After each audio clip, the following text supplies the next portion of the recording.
26/11 हमले में जो शख्स सबसे अहम कड़ी है, वो जिंदाल अपने हर खुलासे में ये कह रहा है कि आतंक की हर हरकत के तार पाकिस्तान से गहरे जुड़े हैं।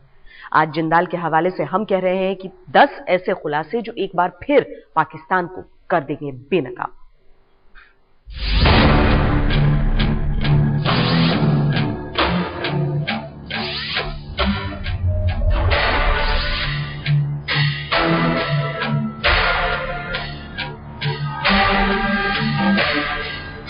अबू जिंदाल, मुंबई पर आतंकी हमले की सबसे अहम कड़ी।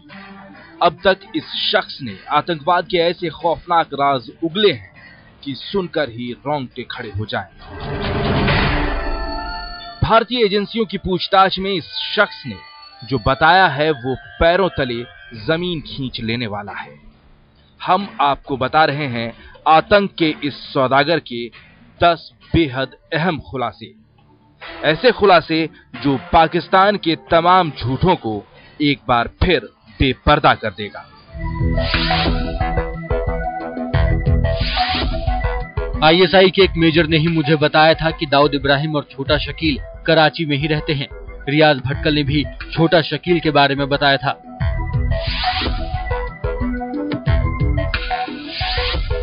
छब्बीस 11 के हमले के बाद हम रावलपिंडी चले गए।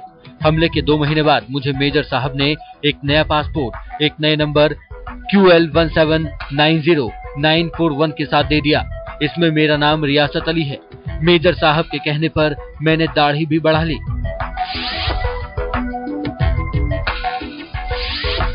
इंडियन मुजाहिदीन के चीफ रियाज भटकल और यासीन के दबाव में ही पुणे में जर्मन बेकरी का ब्लास्ट किया था।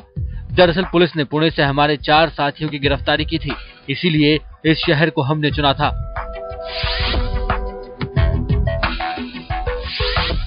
हाफिज सईद से सबसे पहले मुलाकात लाहौर में साल 2007 में हुई थी। ये मुलाकात लश्कर के चीफ कमांडर जियाउर रहमान लखवी ने कराई थी। 26/11 के हमले के कुछ दिन पहले ही लखवी ने फोन करके हाफिज सईद को लाहौर से कराची बुलवाया था। हाफिज के साथ आईएसआई के कुछ अफसर भी थे, जिन्हें मैंने पहली बार कराची के कंट्रोल रूम में देखा था।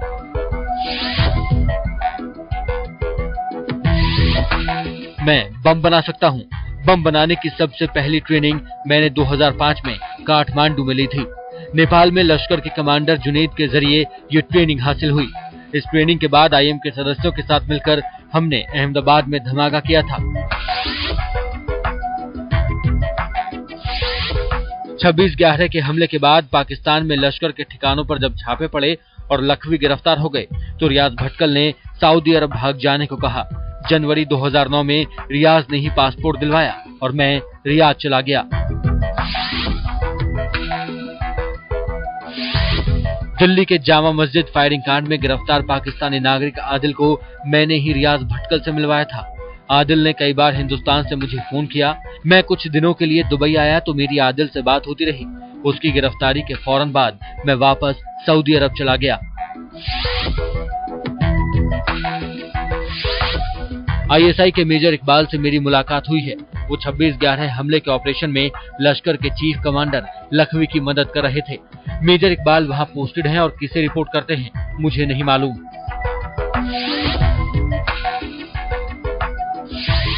रियाज और इकबाल भटकल ज्यादातर सऊदी अरब में रहते हैं। वो कहाँ छुपे हैं मुझे इसकी जानकारी नहीं है, लेकिन दोनों भाई हमेशा आईएसआई के अफसरों के संपर्क में रहते हैं। दोनों को आईएसआई ने ही पाकिस्तानी पासपोर्ट दे रखे हैं।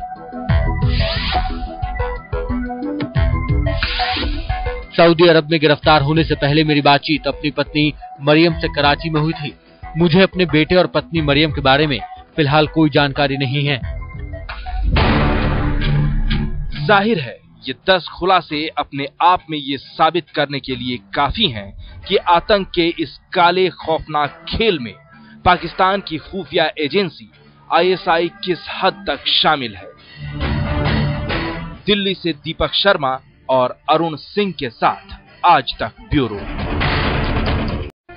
नमस्कार, मैं हूं अजय कुमार और आप देख रहे हैं देश भर की बड़ी खबरों के साथ दस्तक। आज हम तमाम उन खुलासों के बारे में आपके सामने चर्चा करने जा रहे हैं जिनके आधार पर हम ये कह सकते हैं कि भारत एक बहुत बड़े आतंकी साजिश और हमले से फिलहाल बचा है।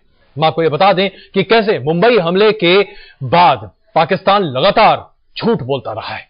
ये कहता रहा, उसका ये दावा रहा कि जमात उद दावा का मुखिया हाफिज सईद इस हमले से कोई भी उसका लेना देना नहीं था, न ही इसमें शामिल था। पाकिस्तान यह भी कहता रहा कि हमले में पाकिस्तान का कोई हाथ नहीं है, यानी कि पाकिस्तान की सरकार का कोई हाथ नहीं है। लेकिन अबू जिंदाल से पूछताछ के बाद पाकिस्तान के इन तमाम झूठ का पर्दाफाश हुआ है। अबू जिंदाल से पूछताछ में यह साफ हो गया है कि हमले के वक्त कराची में लश्कर तैयबा ने जो कंट्रोल रूम बनाया था उसमें कोई और नहीं, खुद लश्कर तैयबा का चीफ हाफिज सईद मौजूद था।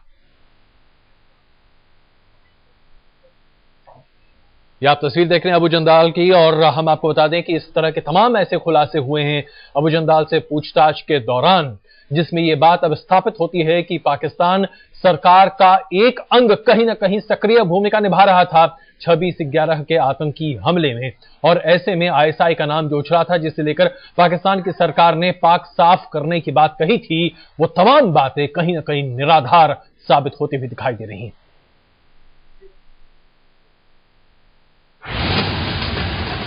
अबू जिंदल ने किया पाक के सबसे बड़े झूठ का पर्दाफाश। 26/11 के दौरान कंट्रोल रूम में था हाफिज सईद। अबू जिंदल के खुलासे से बेनकाब हुआ पाकिस्तान का बड़ा झूठ। पाक की मदद से आतंकियों ने मुंबई में खेला खूनी खेल। हमेशा हिंदुस्तान के खिलाफ जहर उगलने वाले इस शख्स को दुनिया हाफिज सईद के नाम से जानती है। पाकिस्तान के लिए ये शख्स एक धर्मगुरु है। पाक के हुक्मरानों के लिए हाफिज सईद जमात उद दावा नाम की एक चैरिटी संस्था चलाने वाला भोला भाला इंसान है, लेकिन हिंदुस्तान के लिए ये आतंक का वो आका है जिसने मुंबई हमलों की साजिश का ब्लूप्रिंट तैयार किया। हिंदुस्तान के लिए ये शख्स मौत का वो सौदागर है जिसने 26/11 की खूनी साजिश का पूरा ताना बाना तैयार किया। हाफिज सईद पर झूठ बोलता है पाकिस्तान। 26/11 के बाद भारत ने पाकिस्तान को सबूतों के जो दस्तावेज सौंपे, उसमें साफ साफ हाफिज सईद को साजिश का मास्टरमाइंड बताया गया, लेकिन पाकिस्तान ने हिंदुस्तान के इल्जामों से इनकार किया और हाफिज सईद के खिलाफ सबूतों को नाकाफी बताया। जब भी हाफिज सईद के खिलाफ कार्रवाई की मांग करता है हिंदुस्तान, तो पाकिस्तान सबूत मांगता है और हाफिज सईद को बेगुनाह बताता है। लेकिन अबू जिंदाल ने भारतीय एजेंसियों को जो बताया, वो पाकिस्तान का असली चेहरा बेनकाब करने के लिए काफी है। अबू जिंदाल ने बताया है कि 26/11 के दौरान कराची में बनाया गया था कंट्रोल रूम, और लश्कर के उस कंट्रोल रूम में मौजूद था खुद Hafiz Saeed. His interrogation is now established beyond doubt that there was a control room, that besides him there were several persons present in the control room, and that the control room had clearly some kind of state support. सुना आपने, जिंदाल ने यह खुलासा किया है कि मुंबई पर हमले के दौरान सक्रिय भूमिका निभा रहा था हाफिज सईद। इतना ही नहीं, अब यह बात पुख्ता हो रही है कि मुंबई पर हमले के लिए बनाए गए उस कंट्रोल रूम में पाकिस्तान सरकार ने भी मदद की थी। We think such a control room could not have been established without some kind of state support. Yes, others were present, and we think one among them was Hafiz Saeed. कितने झूठ बोलेगा पाक। 26/11 के बाद पाकिस्तान पूरी दुनिया के सामने ये झूठ बोलता रहा कि मुंबई हमले में उसका कोई हाथ नहीं, लेकिन अबू जिंदाल से पूछताछ में अब ये बात साफ होती जा रही है कि हमले के लिए बनाए गए कंट्रोल रूम में पाक सेना और ISI के अधिकारी भी मौजूद थे। अबू जिंदाल की पूछताछ से भारतीय जांच एजेंसियों के सामने 26/11 का पूरा डिजाइन साफ हो गया है, और यही कारण है कि गृह मंत्री ने साफ तौर पर कहा कि पाकिस्तान के स्टेट एक्टर्स इसमें शामिल थे। साथ ही साथ उन्होंने हाफिज सईद के भी कंट्रोल रूम में होने की बात का पुख्ता तौर पर दावा किया, और ये सब चीजें सामने आई जबकि अबू जिंदाल की पूछताछ अभी चल रही है। सच बोलो पाकिस्तान। एक एक कर पाकिस्तान का झूठ सामने आता जा रहा है, लेकिन पाकिस्तान अब भी ये मानने को तैयार नहीं कि मुंबई पर हमले में उसकी कोई भूमिका थी। हद तो ये कि सच सामने आने के बाद पाकिस्तान अबू जिंदाल को भारत का बता रहा है। भारत ने मान लिया कि अबू हिंदुस्तानी है, लेकिन पाकिस्तान कब मानेगा कि उसने जिंदाल को पनाह दी और आतंकी बनाया। Abu Jindal is an Indian. Abu Jindal was perhaps radicalized in India. So I admit that. Equally, I think Pakistan should admit that Abu Jindal did go to Pakistan, that Abu Jindal was part of the group which trained and prepared Kasab and 9 others, that Abu Jindal was in the control room among one of the handlers and masterminds of the attack.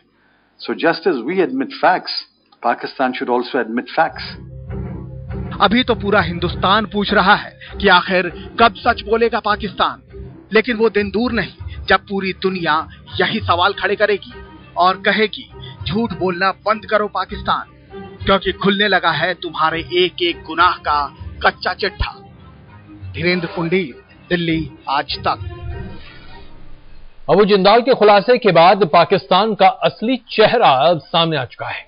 Jindal ने भारतीय एजेंसियों को बताया है कि 26/11 के आतंक के रंगरूटों को बहाल करने में पाकिस्तान के अधिकारियों ने सक्रिय भूमिका निभाई थी। इतना ही नहीं, पाकिस्तान के अधिकारियों ने 26/11 के आतंकी हमले में सक्रिय भूमिका भी निभाई थी, इसकी साजिश रचने में और उसे अंजाम देने में। अबू जिंदाल को मिलती थी लश्कर से तनख्वाह, 8 से 10 हजार की सैलरी पर करता था काम। गुजारे के लिए खोली थी पुरानी कार की दुकान। एक आतंकवादी का सनसनीखेज खुलासा। 26/11 हमलों के दौरान अबू जिंदाल ने निभाई अहम भूमिका। आतंक के इस सौदागर ने आतंक के रंगरूटों को सिखाई हिंदी। अबू जिंदाल ने 26/11 के हमलावरों को सिखाई मुंबई की तहजीब। But it's quite clear that Abu Jindal was a key operative. He was assigned the key responsibility of putting the 10 selected cadres through intensive training in Hindi and the customs followed by Mumbaikars. Jindal का खुलासा number 1। Hindustan में पैदा हुए आतंक के इस mastermind ने पाकिस्तान में बैठकर जो किया उसका उसे खूब इनाम भी मिला। जिंदाल से पूछताछ में खुलासा हुआ कि आतंकवादियों को हिंदी सिखाने और हमले के लिए उन्हें बहकाने के एवज में लश्कर की ओर से सैलरी मिलने लगी। जी हां, लश्कर के पेरोल पर था अबू जिंदाल। उसे हर महीने मिलती थी 8 से 10 हजार की तनख्वाह। पाकिस्तान की पुश्तो-पनाही में लश्कर तैयबा बिल्कुल किसी कॉरपोरेट कंपनी की तरह काम कर रहा है। जिंदाल से हुई पूछताछ में ये बात साफ हुई है कि लश्कर की ओर से उसे हर महीने न सिर्फ 8 से 10 हजार रुपए की तनख्वाह दी जाती थी, बल्कि हाफिज सईद और ज़कीउर रहमान लखवी जैसे लोगों ने उसे अच्छा काम करने पर बाकायदा प्रमोशन का वायदा भी किया था। लेकिन अबू जिंदाल के गुजारे के लिए लश्कर की ओर से दी जाने वाली तनख्वाह कम थी। लिहाजा सूत्रों के मुताबिक खूनी खेल के उस कारोबारी ने पुरानी कारों का कारोबार शुरू किया। पाकिस्तान के ही रावलपिंडी में अबू जिंदाल ने पुरानी कारों की सेल परचेज की दुकान खोली। इससे वो अपने और अपने घर वालों के गुजारे के लायक पैसा कमा लेता था। जिंदाल का खुलासा नंबर 2। पूछताछ के दौरान अबू जिंदाल ने यह भी खुलासा किया है कि 26/11 की साजिश के लिए लश्कर ने कराची में बाकायदा आतंकियों की रिक्रूटमेंट की थी। सूत्रों के मुताबिक अबू जिंदाल ने यह भी बताया है कि आतंकवादियों के रिक्रूटमेंट में पाकिस्तानी अधिकारियों ने की थी लश्कर की मदद। इसके लिए याकूब नाम के एक शख्स को जिम्मेदारी सौंपी गई थी। याकूब ने करीब 35 नौजवानों को ट्रेनिंग दी और फिर हमले के लिए 10 लोगों को चुना गया। जिंदाल ने बताया है कि लश्कर का आका लखवी उसे मुंबई भेजना चाहता था, लेकिन वो तैयार नहीं हुआ। Abu Jindal had found a very safe haven in Pakistan. So you can draw your conclusions from that. Jindal का खुलासा नंबर 3। अबू जिंदाल ने भारतीय सुरक्षा एजेंसियों को यह भी बताया है कि इंडियन मुजाहिदीन के आकाओं से उसके बेहतर रिश्ते हैं। सूत्रों की माने तो 26/11 के बाद जब पाकिस्तानी एजेंसियों ने लश्कर के खिलाफ कथित सख्ती की तो जिंदाल काफी वक्त तक रावलपिंडी में छिपा रहा। इस दौरान वो एक बार कराची गया और इंडियन मुजाहिदीन के भटकल बंधुओं रियाज और इकबाल भटकल से भी मुलाकात की। सूत्रों के मुताबिक जिंदाल ने यह भी खुलासा किया है कि वो लखवी की गिरफ्तारी के बाद उससे मिलने अक्सर जेल जाया करता था। जाहिर है अबू जिंदाल का हर एक खुलासा पाकिस्तान को कटघरे में खड़ा करने वाला है। सुरक्षा एजेंसियों को दिया गया उसका हर जवाब पाकिस्तान के दावे पर सवाल खड़े करता है। धीरेन्द्र पुंडीर के साथ सुप्रतिम बैनर्जी, दिल्ली, आज तक। टेरर कैंपों को लेकर भी झूठ बोलता रहा है पाकिस्तान, लेकिन हकीकत यह है कि पाकिस्तान में आज भी लश्कर के आतंकी कैंप चलाए जा रहे हैं। जिंदाल से पूछताछ में खुलासा हुआ कि पहले पाकिस्तान में चलाए जा रहे वो कैंप 26/11 के बाद से अब पाकिस्तान अधिकृत कश्मीर में चलाए जा रहे हैं, यानी कि आतंकी कैंपों का चलना अभी भी जारी है।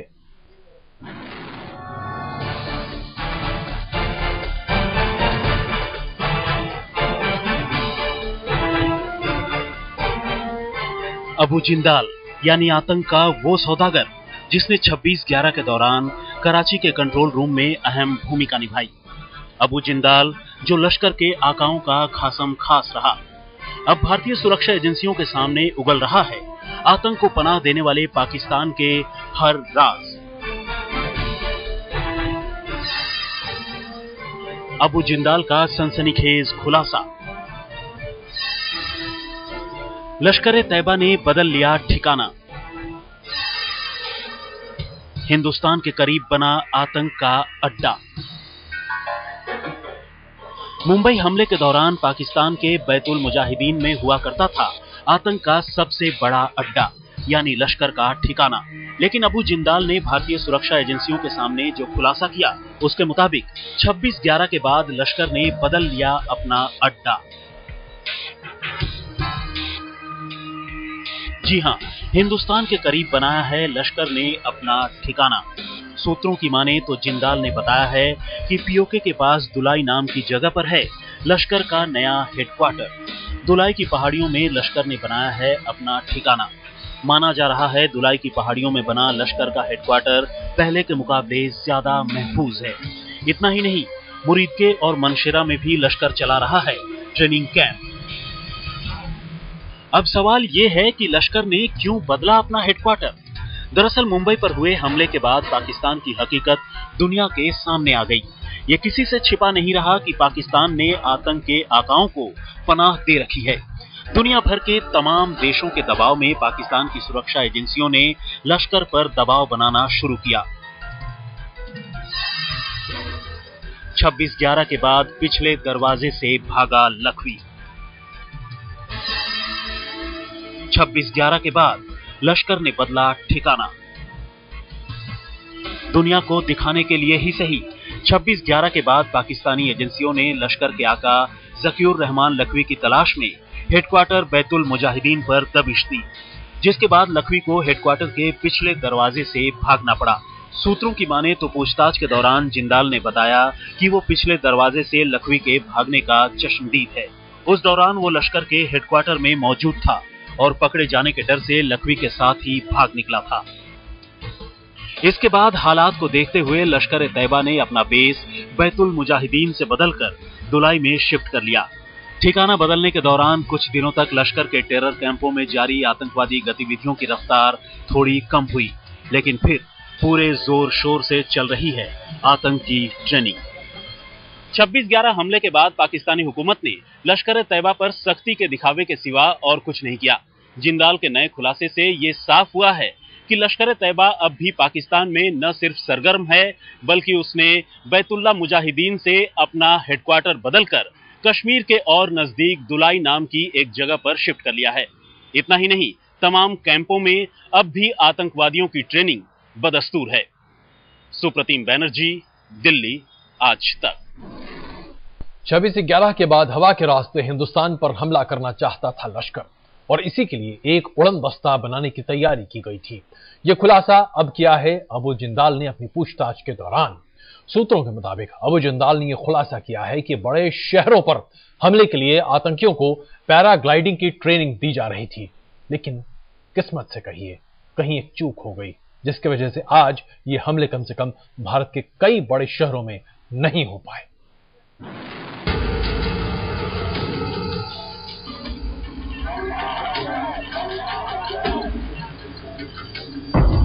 लश्कर की सबसे खौफनाक साजिश, आतंकियों के उड़न दस्ते की थी तैयारी। हिंदुस्तान में मौत के खेल के लिए लगातार साजिश तैयार कर रहा है लश्कर-ए-तैयबा।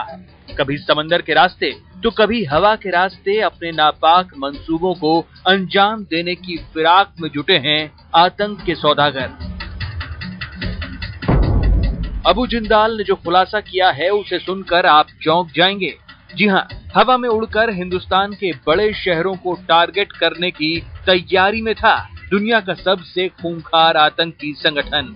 सूत्र बताते हैं कि जिंदाल ने खुलासा किया है लश्कर ने पैराग्लाइडर्स की मदद से हिंदुस्तान के मेट्रो शहरों पर हमला करने की साजिश तैयार की थी।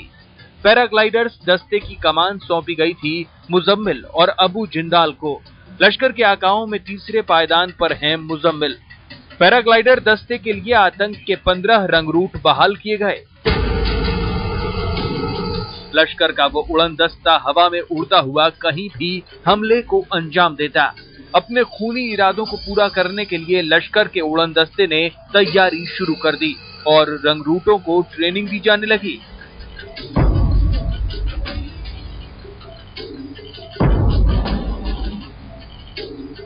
जी हां, एक ट्रेनर ने आतंक के 15 रंग रूटों को ट्रेनिंग देने का काम शुरू कर दिया था, लेकिन एक हादसे ने आतंकियों के मंसूबों पर पानी फेर दिया। ट्रेनर की मौत के साथ ही लश्कर के उड़न दस्ते का प्लान कामयाब नहीं हो पाया और नाकाम रही सबसे खौफनाक साजिश। लश्कर के आतंकवादी अब समंदर के बाद आसमान के जरिए हिंदुस्तान पर हमला करने की फिराक में हैं। अबू हमजा ने दिल्ली पुलिस के साथ पूछताछ में कुछ चौंकाने वाले खुलासे किए हैं। फिलहाल अबू हमजा की गिरफ्तारी से पैराग्लाइडिंग के जरिए हिंदुस्तान पर हमले की इस योजना को झटका जरूर लगा है, लेकिन लश्कर ने अपने इस नापाक इरादों को पूरी तरीके से छोड़ा नहीं है। कैमरामैन किशन कुमार के साथ हिमांशु मिश्रा, दिल्ली आज तक। चाहे कितने भी सबूत दे दीजिए, चाहे कितने भी गवाह पेश कर दीजिए, लेकिन पाकिस्तान ने न पहले माना था न अब मान रहा है। 26/11 को लेकर जिंदाल के खुलासों पर पाक को यकीन नहीं है, वो तो कहता है कि और सबूत चाहिए। जिंदाल के बयान से खुलासा। जिंदाल के पास तमाम सबूत। जिंदाल के पास पाक पासपोर्ट। जिंदाल ने बताया सारा खेल। आतंक में सने नापाक हाथ। खुलासों को नहीं मानता पाक। पाकिस्तान मांगे मोर सबूत। 26/11 के सबसे अहम कड़ी अबू जिंदाल भारतीय एजेंसीज के कब्जे में है। जिंदाल पूछताछ के दौरान जो खुलासे कर रहा है, एक बार फिर उससे पाक की नीयत पर सवाल उठने लगे हैं। मुंबई पर अब तक के सबसे खौफनाक आतंकी हमले में हाफिज सईद के हाथ होने के सबूत पुराने हो गए, लेकिन पाकिस्तान ने कभी उन सबूतों पर भरोसा नहीं किया। जमात उद दावा चीफ के खिलाफ पाकिस्तान हमेशा और सबूत की मांग करता रहा। इस बार जब हाफिज सईद के इशारे पर भारत को बर्बाद करने वाले अबू जिंदाल ने भी मान लिया कि सईद ही है आतंकवाद का असली हाफिज, तब भी पाकिस्तान को भरोसा नहीं हो रहा। अबू जिंदाल ने साफ साफ बताया है कि 26/11 के दौरान कराची में बनाया गया था कंट्रोल रूम और लश्कर के उस कंट्रोल रूम में मौजूद था खुद Hafiz Saeed. We think such a control room could not have been established without some kind of state support. Yes, others were present, and we think one among them was Hafiz Saeed. 26/11 के बाद पाकिस्तान पूरी दुनिया के सामने ये झूठ बोलता रहा कि मुंबई पर हमले में उसका कोई हाथ नहीं, लेकिन अबू जिंदाल से पूछताछ में अब ये बात साफ होती जा रही है कि हमले के लिए बनाए गए कंट्रोल रूम में पाकिस्तान की सेना और ISI के अधिकारी भी मौजूद थे।